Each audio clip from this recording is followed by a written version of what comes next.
Voilà, on veut t'accueillir, Toan.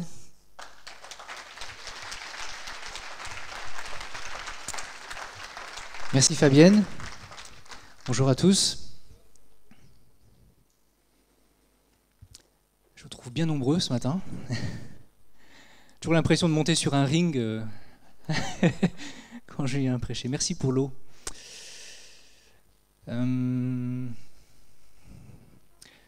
Je voudrais juste commencer par prier.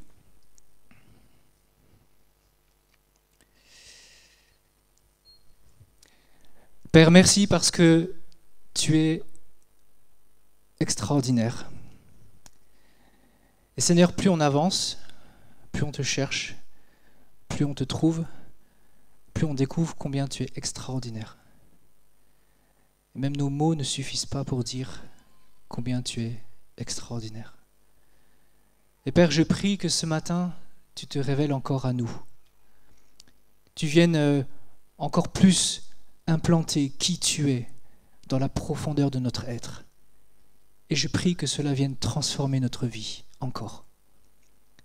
Seigneur, toute notre vie, quand on marche avec toi, tu transformes notre vie. Tu changes des choses au fond de nous. Et je te prie ce matin, viens. Plante cette semence de la parole de Dieu profondément dans notre terre. Nous voulons l'accueillir, Seigneur. Merci, Saint-Esprit, toi qui graves sur la table de nos cœurs la parole de Dieu. Nous t'accueillons ce matin. Merci. Amen.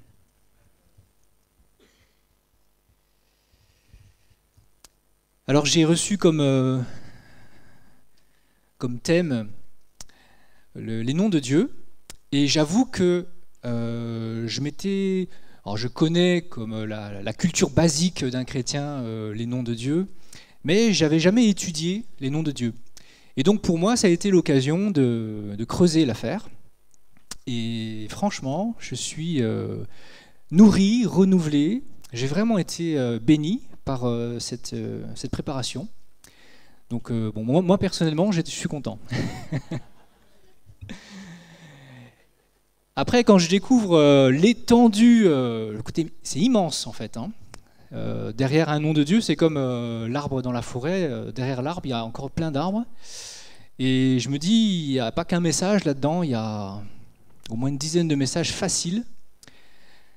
Mais bon, j'en ai qu'un, donc j'ai dû faire des choix. Je n'ai pas compressé tout, mais j'ai dû faire des choix. Alors je voulais commencer par une petite remarque. Il y a des questions qu'on ne se pose pas. Parce qu'elles semblent évidentes. Et on ne se les pose pas parce que c'est tellement évident qu'on ne pense même pas à se poser ces questions. Mais quand on se pose la question, on est surpris d'avoir du mal à y répondre. Alors j'ai une question ce matin pour vous qui va sembler évidente. Vous allez me dire, mais pourquoi tu la poses ? Mais je voudrais vraiment vous inviter, après cette prédication, ce message, à vraiment chercher vos réponses. Cette question, la voici. Qui est Dieu pour vous ?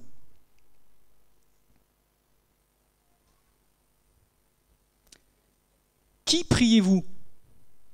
Là, on est dans l'offensive de prière, donc on s'adresse à Dieu.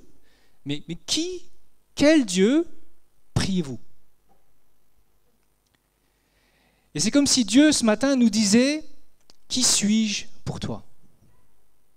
Qui suis-je pour toi ? Quand j'étais jeune chrétien, on était dans un groupe de jeunes très dynamique, c'était passionnant, je découvrais Dieu et j'étais interpellé parce qu'il y avait une jeune fille musulmane qui s'approchait de Dieu. Et ce qui était surprenant, c'est qu'elle vous voyait Dieu. Et on sentait toute cette... Alors, elle était attirée par Dieu, par Jésus, mais en même temps, quand elle osait prier, elle vous voyait Dieu. Et on sentait cette distance. Ça fait vraiment bizarre, surtout dans notre milieu où on est quand même très, très à l'aise avec Dieu. Alors, bien sûr, je vais parler Je vais dire quelque chose ici, mais je pense que ça ne nous concerne pas trop. On peut être chrétien et ne pas vraiment connaître Dieu. Alors dans les autres églises, hein, bien sûr, hein, pas ici, pas à Clé. On peut être chrétien et Dieu reste pourtant lointain, mystérieux. Vous savez, Dieu avec un grand D, c'est un peu, on ne sait pas trop ce qu'il y a derrière le grand D. Et il y a Ésaïe qui dit « Ce peuple m'honore des lèvres, mais son cœur est éloigné de moi. » Vous savez, quand Dieu dit ça, il y a une tristesse en fait dans sa voix. Et Jésus le reprend en disant « Mais vous êtes des hypocrites, vous vivez une religion, vous vivez tout un tas de folklore religieux, mais en fait, même si c'est sur vos lèvres, votre cœur est loin de moi. » Donc pour dire c'est possible. Alors Jésus lui-même a posé cette question à ses disciples. Ils avaient cheminé quand même un certain moment. Et Jésus, à un moment, il coince ses disciples dans un coin. Et puis, il leur pose cette question. « Qui dites-vous que je suis ?» Alors ils répondent. Les uns disent que tu es Jean-Baptiste, les autres Élie, les autres Jérémie, ou l'un des prophètes. Et vous, leur dit Jésus, vous, qui dites-vous que je suis ? Et là, le brave Simon-Pierre, il se lance et il dit « Tu es le Christ, le Fils du Dieu vivant. » Et Jésus lui répond « Tu es heureux, Pierre. Tu es heureux, Pierre. Simon, fils de Jonas, ce ne sont pas la chair et le sang, c'est-à-dire ce n'est pas toi dans ta nature humaine qui a découvert cela, mais c'est mon Père qui te l'a révélé. Et tu es heureux. » Et en préparant cette prédication, j'ai réalisé que dire qui est mon Dieu procède d'une révélation personnelle. Et qu'on peut très bien savoir plein de choses sur Dieu, savoir les noms de Dieu, mais ce n'est pas là-dedans. C'est peut-être dans ma tête, mais ce n'est pas dans mon cœur. Et ce qui est beau, c'est que cette révélation peut amener et va amener ce bonheur, cette joie. Tu es heureux, Pierre. Jésus, quand il a quitté le monde, il a dit « Le monde ne t'a pas connu ». C'est dans sa dernière prière au Père, Jean 17. Et il dit « Le monde ne t'a pas connu, mais moi, je t'ai connu. Et j'ai fait connaître ton nom aux hommes. Et je le leur ferai connaître. » Alors ce matin, je veux simplement suivre cette ligne et vous poser cette question. Qui est Dieu pour vous ce matin ? Quels sont les noms de votre Dieu ? Pas ceux de votre voisin, pas ceux de l'Église et de la Bible, mais de votre Dieu à vous. Quels sont ces noms ? Les noms pour lesquels Jésus vous dit « Tu es heureux ». Tu es heureuse de savoir cela. C'est le Père qui te l'a révélé.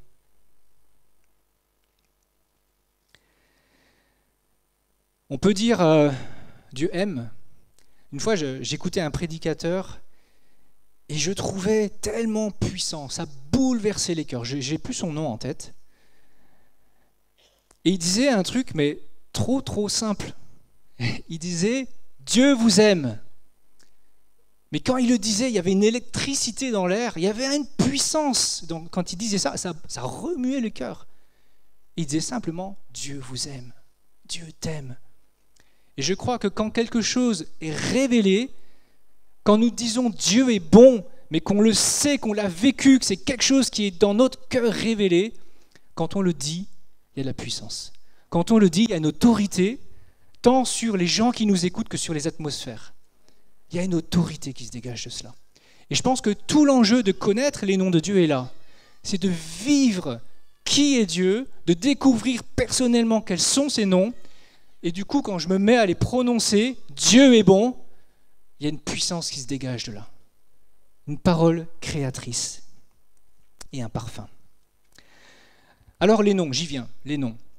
Il y a des versets étonnants qui parlent du nom de Dieu. J'en cite quelques-uns là vite fait. Que ton nom est magnifique sur toute la terre. Psaume 8. Son nom est grand en Israël. Le nom de l'Éternel est une tour forte. Tu ne prendras pas le nom de l'Éternel en vain. Ça, c'est un des 10 commandements. Et puis, bien sûr, notre Père qui es aux cieux, que ton nom soit sanctifié. Alors, on est étonné parce que nous, en Occident, le nom, c'est bien, mais on n'en fait pas tout un plat. Et là, dans la Bible, vraiment, le nom, c'est très, très important. Alors, j'ai une petite... Ouais, ça, je l'ai déjà dit. Tu peux me passer la slide suivante, s'il te plaît? Non, après... Oui, la liste, là. Ouais, non, avant. La liste, voilà. Je pense... Je ne sais pas si vous voyez bien. Bon, tout ça pour vous dire, il y a beaucoup de noms de Dieu dans la Bible. Elohim, par exemple, alors là, c'est de l'hébreu. Hein. Elohim, c'est un pluriel, mais qui est utilisé comme singulier. C'est le pluriel de Dieu, c'est Dieu avec un X, si vous voulez. Et c'est pour dire, Dieu, il est tout. Toute la divinité est contenue en lui. Il n'y a pas plusieurs dieux côte à côte. Il est le Dieu suprême. On a El Olam. Alors, les petits mots El, ça veut dire Dieu. Et les Cananéens, les peuples alentours aussi utilisaient ce petit mot El. Et Dieu se dit dans la Bible El Olam, Dieu d'éternité. Ou encore El Elyon, Dieu très haut. Ata El Roy, Dieu qui me voit, El Shaddai, Dieu tout-puissant, etc., etc. Et puis, on va le voir tout à l'heure, il y en a un qui est spécial, qu'on n'arrive même pas à prononcer, ça s'écrit YHWH. Et en fait, c'est un nom dont on a perdu les voyelles. Alors, on est bien embêté, on n'a que les consonnes. Alors, du coup, on dit Jéhovah. Mais alors, chez nous, ça craint de dire Jéhovah, ça fait témoin de Jéhovah. Mais... c'est ça, et dans nos Bibles protestantes, on a traduit ça par l'Éternel. Et puis, une fois qu'il y a ce nom-là, il y a plein de déclinaisons sur Yahvé, on peut dire Yahweh. C'est Yahweh Jireh, Dieu pourvoira, Yahweh Rapha, Dieu guérit, Yahweh Nissi, Dieu est ma bannière, etc., etc., etc. Je pense que, alors j'ai lu ça, il y a des chercheurs qui ont trouvé 40 titres, nom ou non-titre pour Dieu. 40, une quarantaine. Alors la question qu'on peut se poser, c'est pourquoi? Pourquoi Dieu a autant de noms? Et qu'est-ce que Dieu veut que nous fassions avec ces noms? Et donc juste avant de m'arrêter sur quelques noms, et rassurez-vous, je ne vais pas faire toute la liste, je vais faire quelques remarques. D'abord, pour nous, dans notre pensée occidentale, le nom est essentiellement un identifiant. C'est quelque chose qui informe sur notre identité. Et c'est davantage comme une étiquette, un nom, un prénom. Il y a une notion un peu immobile, un peu statique dans un nom. Tac, étiquette, moi c'est Toine Litine, hop, suivant. En Asie, par exemple, donc mon papa, il vient du Vietnam, et en fait, il vient d'une ethnie au Nord-Vietnam. Il y en a à peu près 150, toute une mosaïque. Et là-bas, c'est pas pareil. Alors, mon père, quand il était tout bébé, il a reçu un nom qui a, dans la croyance de là-bas, une puissance spirituelle. Le nom, ils le choisissent moche pour faire fuir les mauvais esprits. Alors c'est étrange de chercher un nom moche pour son enfant, mais bon, c'est comme ça. Et puis, alors, moi j'avoue, j'ai toujours pas compris, j'ai pas compris les choses, mais mon père a essayé de m'expliquer plusieurs fois, mais c'est que ce nom moche, eh bien, ça devient le nom de la famille, c'est-à-dire le nom qu'on utilise dans le cercle familial. Voilà, donc c'est dommage parce que c'est pas très joli. Et après, quand il part à l'école, quand il va faire des études, tout ça, il a un nom administratif, un prénom administratif. Donc, selon le cercle dans lequel il évolue, eh bien, il y a différents prénoms. Donc, vous voyez que là, c'est quelque chose de différent de chez nous, où nous, on a un nom, puis c'est fini, jusqu'à la mort. Dans la pensée biblique, c'est-à-dire le monde oriental, le nom, c'est beaucoup plus qu'une étiquette, qu'une information. Le nom contient un sens, et ce sens, eh bien, on attend qu'il se réalise. Soit c'est un sens qui se dégage des circonstances de naissance, ou alors un sens par rapport à une prière que la personne fait, ou alors carrément un lien avec sa destinée. Donc les lions, les noms, sont loin d'être juste sur un critère de beauté, etc. Mais il y a quelque chose dans le nom qui dit sur la vie de la personne. Et dans la pensée biblique, et pour les noms de Dieu en particulier, il y a vraiment cette relation intime entre le nom et la personne. C'est-à-dire que le nom révèle la personne. C'est-à-dire que le nom véhicule un peu de l'essence de la personne. Alors, je m'arrête là pour la philo. Donc, dans la Bible, on voit qu'il y a des noms de Dieu, et fait important, ces noms de Dieu ne sont pas des inventions des hommes, mais ces noms de Dieu sont des révélations de Dieu lui-même. C'est Dieu lui-même qui souvent dit « je suis un tel », « je m'appelle comme ça ». Et donc ça montre que Dieu se révèle à travers ces noms. Et ça c'est beau, parce que le Dieu avec un grand D, quand on s'approche, on le découvre, et puis on découvre que c'est un Père, et on découvre qu'il s'appelle aussi Jésus-Christ, etc. Eh bien ce nom, ce Dieu, il se révèle. Il ne s'arrête pas seulement à Dieu avec un grand D ou Dieu Père, mais il précise des aspects de son cœur, des aspects de son être, il se dévoile. Et simplement, toute cette diversité des noms de Dieu, cette liste, montre que Dieu est une personne riche. Vous savez, des fois on dit d'une personne, elle gagne à être connue. Ben, Dieu, c'est vraiment ça. Il gagne à être connu parce qu'il y a une telle richesse en lui, une telle diversité. Et dans un sens, il n'y a aucun nom qui peut le contenir. C'est pour ça qu'il en a peut-être plusieurs. Parce qu'il n'y a pas un nom qui est suffisant pour contenir tout ce qu'il a. Et il y a des personnes qui ont fait cette remarque, finalement Dieu a plein de noms, mais il n'en a aucun. Et c'est vrai que c'est que quand on sera avec lui, dans ce corps ressuscité, à la fin, qu'on pourra vraiment saisir pleinement qui est Dieu. Alors, pourquoi plusieurs noms ? Eh bien, je crois tout simplement que Dieu se révèle parce qu'il veut être connu. Il veut être connu. Et pour moi, finalement, c'est là le cœur de ce message et de ce qui m'a interpellé pour ce matin, c'est que Dieu veut être connu par nous. Il ne veut pas juste qu'on reste avec cette image de Dieu avec un D, ou Dieu même avec un papa. Il veut être connu dans tout ce qu'il est, dans plein d'aspects de sa vie. Il veut qu'on le connaisse. Et vous savez, on ne peut pas vraiment aimer quelqu'un qu'on ne connaît pas. Et c'est ça que Dieu veut. Il veut être aimé. Et pour être aimé, il se laisse connaître. Et il y a une très belle expression biblique qui dit « Je te connais par ton nom ». J'ai fait connaître ton nom. Et quand on rentre vers Dieu, on s'approche de Dieu par ses noms, c'est Dieu lui-même qu'on trouve. Alors j'ai un petit témoignage. Et témoignage, souvenir marquant de ma jeunesse quand j'étais au collège. Alors des fois, ma mère écoute mes prédications, parce que maintenant tout est sur Internet, tout ça. Et elle ne connaît pas cette histoire. Alors maman, si tu m'écoutes,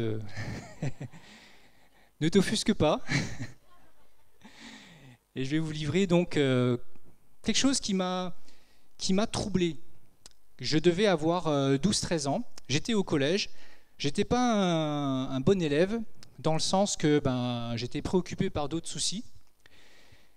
Et donc, en plus, moi, j'ai un côté asiatique assez fort.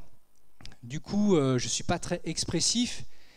Et il y avait certaines personnes et certains profs avec qui je pense, je les mettais mal à l'aise. Bon, c'est comme ça, des fois. Parce qu'ils ne savent pas trop quoi faire avec quelqu'un et on n'arrive pas à le sonder, il ne s'exprime pas. Vous savez, c'est le mur asiatique, là. Et moi, là, je suis à fond d'ouverture. C'est-à-dire, je suis au maximum, là. Dieu a vraiment fait un travail énorme. Et quand j'étais ado, alors c'était horrible, quoi. Les gens ils allaient voir mes parents, mais il fait tout le temps la tête comme ça. Il est triste, il est... Non, non. Et donc, il y avait une prof qui m'aimait pas bien, qui m'aimait pas. En fait, elle m'avait pris en grippe. Et moi, je savais pas pourquoi. Alors, c'était l'histoire-géographie, et j'aimais pas cette matière, c'est vrai. Mais bon, il n'y avait pas de raison plus que ça, parce que j'étais pas non plus perturbant comme élève. Et puis, ce qui s'est passé, c'est que cette enseignante avait son propre fils dans la classe. Et son propre fils, bah, vous savez, c'est pas une situation facile. Et il était un peu le souffre-douleur de la classe. Ah, bon, bah, tristement, ça arrive, ces choses-là. Et puis, un jour, il y a quelqu'un qui a découpé son manteau avec un cutter. On était assis en classe, et puis, voilà, à la fin de la classe, il a découvert que son manteau était coupé au cutter. Et là, ça m'est tombé dessus comme ça. Cette enseignante était persuadée que c'était moi, avec mon air faux, mon air fourbe, que c'était moi qui avais découpé son manteau. Et moi, je tombais des nues. Je tombais des nues. Parce que bah, j'ai peut-être fait des bêtises, j'étais pas un ange, mais j'étais pas tordu comme ça. Et je suis pas méchant de nature. Je suis pas quelqu'un qui va vouloir faire un truc par vengeance, etc. C'est totalement étranger de moi, ça. Et ça m'a choqué qu'on puisse penser du mal de moi, alors que ben, c'est vrai que j'étais pas son copain, mais je sais pas non plus. Il m'avait rien fait, quoi. Et ce qui m'a troublé, c'est que même ma mère a douté. Alors, je dis comment je l'ai vécu. Maman, si tu m'entends, je l'ai vécu comme ça. Mais c'est vrai que, bon, ça avait fait tout un ramdam, la prof en avait parlé, peut-être elle avait appelé mes parents, tout ça, et ma mère elle m'a pris en quatre yeux, est-ce que tu as vraiment fait ça? Et je lui ai dit, mais non, maman, j'ai pas fait ça. Et j'ai senti, au moins je l'ai vécu comme ça, qu'elle a eu un petit doute. Et là, ça m'a fait vraiment bizarre, et je me suis senti très seul. Parce que, à un moment, je me dis, mais je croyais être connu, et je me suis senti inconnu. En plus, d'une personne si proche, ça fait très très bizarre. Alors, ça ne m'a pas traumatisé, hein, et ma maman m'aime beaucoup, donc il n'y a aucun souci, mais c'est juste pour dire que quand on ne connaît pas quelqu'un, ou quand on se trompe sur quelqu'un, voilà ce que ça peut produire. Et Dieu, peut-être, est comme ça. J'imagine Dieu il y a tellement d'aspects magnifiques de son cœur, et nous on passe à côté, où on se fait des idées, où on croit que, mais en fait, Dieu n'est pas comme ça. Et ça touche, et ça touche.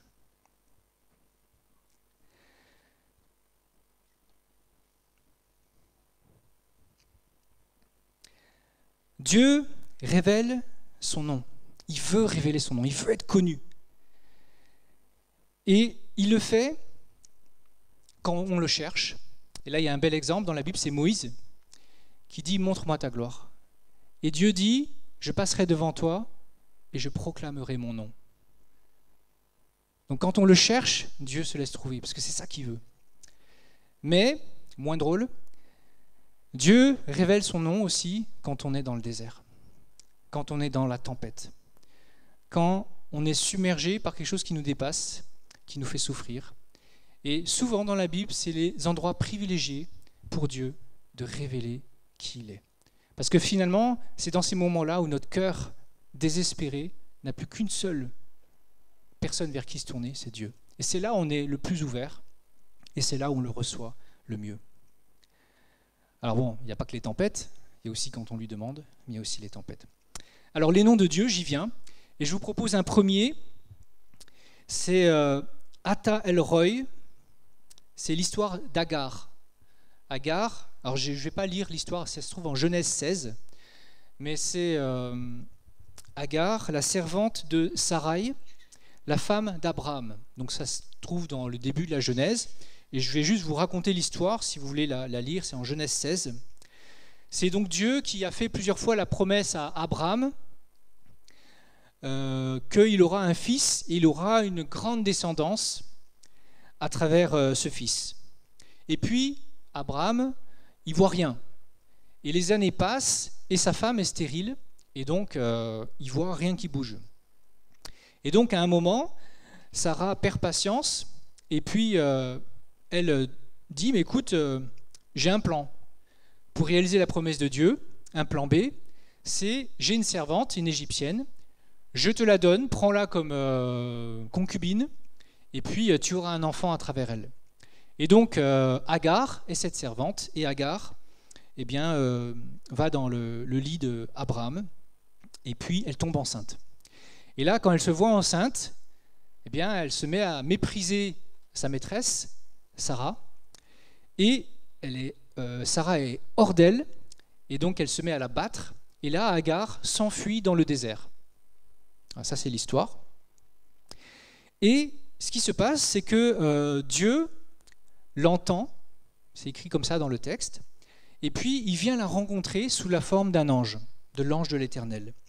Il la console, il la reprend parce qu'elle avait péché, parce qu'elle avait méprisé sa maîtresse, et puis il la remet sur les rails, quoi. Il la console, il lui donne des promesses magnifiques, et Agar revient vers sa maîtresse et s'humilie devant Sarah. Et quand Agar, à la fin de son entretien avec Dieu, avec cet ange, elle dit « Ai-je réellement vu, ici même, le Dieu qui me voit ?» Et elle appela l'Éternel du nom de Ata El Roi, « Toi, le Dieu qui me voit. » En fait, elle a vu Dieu, et donc elle appelle Dieu le Dieu qui me voit.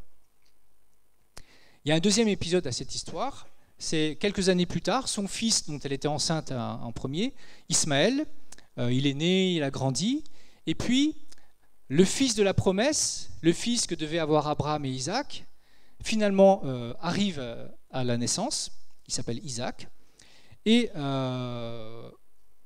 Ismaël, le fils de la servante, se met à se moquer de Isaac, le fils de Sarah. Là, encore une fois, Sarah pète les plombs et elle se fâche très fort avec sa servante et elle demande à Abraham de renvoyer la servante. Et là, je trouve que c'est dur dans le texte, on voit Abraham, alors il a le cœur brisé, on le sent, mais quand même, c'est dur. Il donne une outre d'eau, un peu de pain et son fils à Agar et il dit « Ciao, bye bye, tu peux partir. Pars, va-t'en. » Et là, c'est dur des fois, la Bible, on ferait ça, on irait en prison, il y aurait les services sociaux qui rappliqueraient direct, quoi. Et ce qui se passe, vous savez, une servante comme ça, elle n'a pas trop de repères, etc., c'est compliqué. Et ce qui se passe, c'est qu'elle se perd dans le désert, à un moment, elle n'a plus d'eau, et Agar, elle sent la mort venir, alors elle place son enfant sous un petit arbre, et elle s'éloigne parce qu'elle dit « Je ne veux pas voir mon fils mourir ». Donc pour elle, c'est vraiment, vraiment la fin. Et elle attend la mort. Et là, encore une fois, ce Dieu qui s'était révélé à elle comme le Dieu qui me voit, il lui parle du ciel. Cette fois-ci, elle ne le voit pas. Il lui parle du ciel. Et quand il lui parle, il la console encore, il lui dit « Je suis avec toi, ne t'inquiète pas, ton fils aura une vie, une belle vie, etc. etc. » Et là, ce qui se passe, c'est marrant, le texte dit « Dieu lui ouvre les yeux. » Et elle se met à voir un puits, c'est-à-dire la solution à son problème présent. Et là, c'est intéressant de voir dans le texte, Agar, désespérée, ferme les yeux, mais ce Dieu qui s'était révélé à elle comme le Dieu qui la voit, lui ouvre les yeux et elle se met à voir la solution à son problème.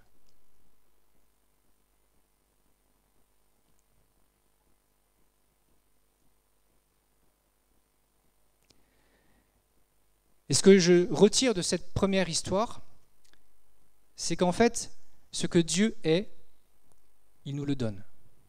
Ou il veut le déverser dans notre vie.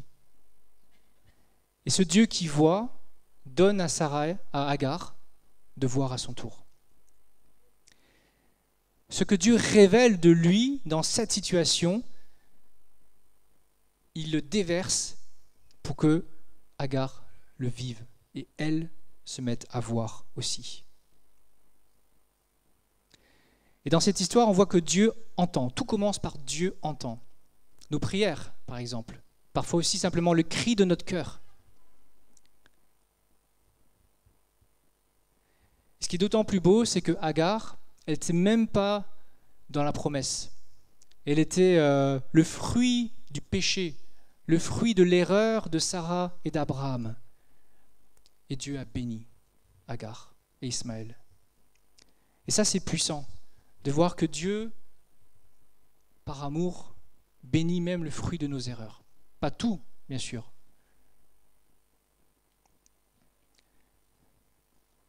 Le Dieu qui me voit est celui qui me donne de voir. On a chanté tout à l'heure, et c'est Lynn, je crois, qui parlait de l'adoption plénière.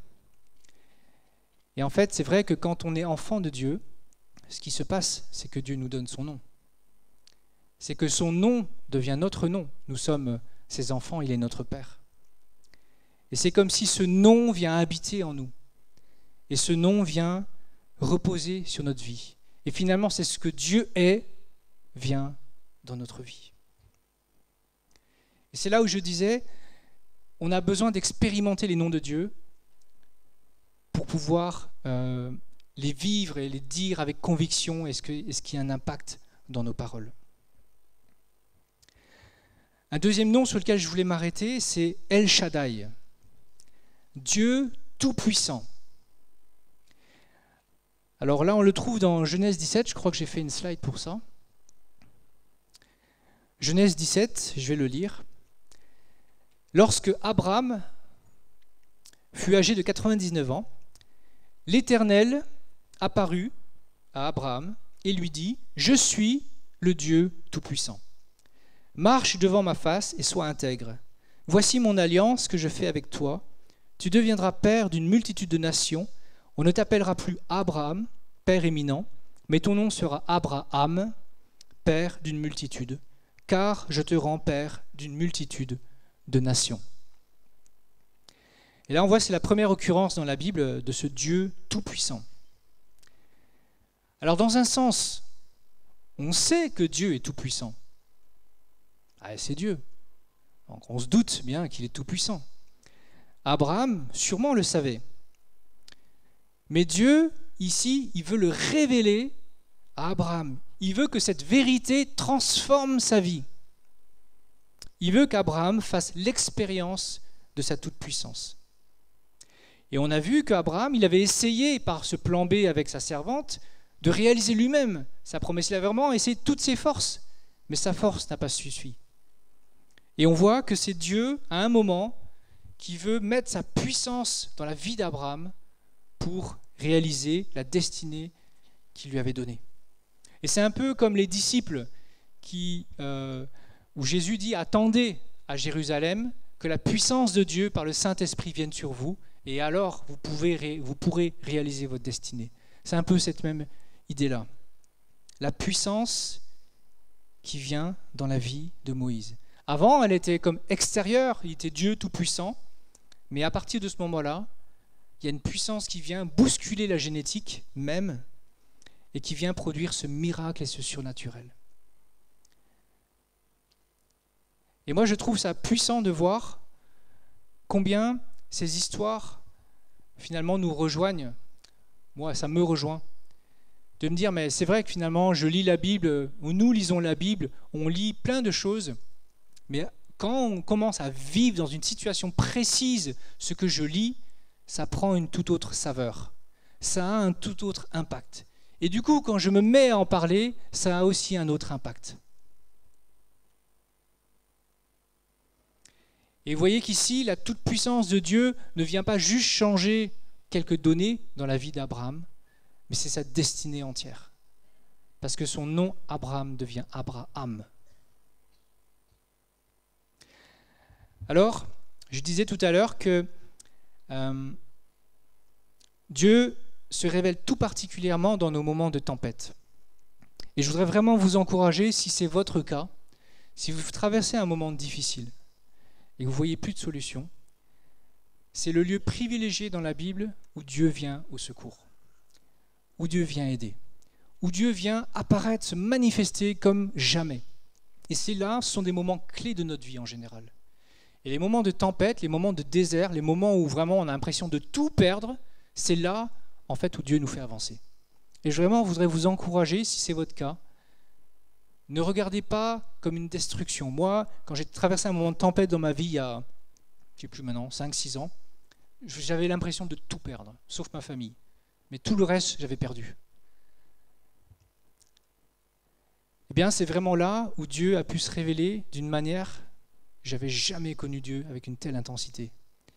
Et c'est là où, moi, j'avais des petits schémas, des petits dessins, et Dieu m'a montré une grande route. Et j'aime ce passage où on a l'impression